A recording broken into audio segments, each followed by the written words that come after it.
The documented attacks varied from brutality, shooting, physical attacks, unlawful arrests, detentions, incarceration of journalists, denying them access to news scenes, confiscation of equipment, defective and trumped-up charges to verbal attacks. According to the Human Rights Network for Journalists assessment report entitled Best Practices and Lessons, a Stakeholders' Perspective, the safety and security of journalists in Uganda remains frail. Despite government's voluntary commitment to investigate and prosecute the perpetrators, there has been no particular action taken, resulting into an increment in the attacks. Brought a female police officer. It is at that time that she started manhandling me, beating me, and she even pulled my hair. I'm still undergoing treatment, and before police knocking me down, I had gone to cover Dr. Besige. When he was arrested by police, his car towed and driven to Kasanga. Against the Attorney General, the police, and in Nwabwine as individual.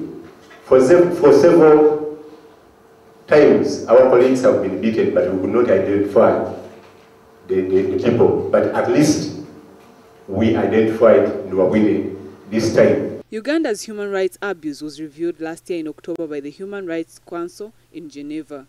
The Ugandan government recently filed its response to the same organ. Despite this, violation of press freedom has persisted, whereas Uganda has laws guaranteeing media freedom, including Article 29, Clause 1 of the Constitution.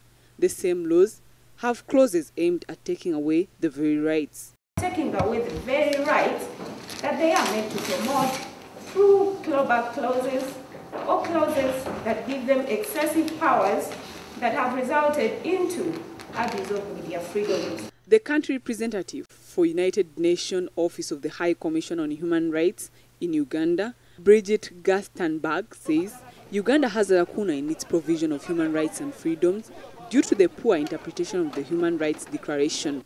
The Human Rights Council has thus subjected Uganda and other countries to mandatory annual review of their human rights record.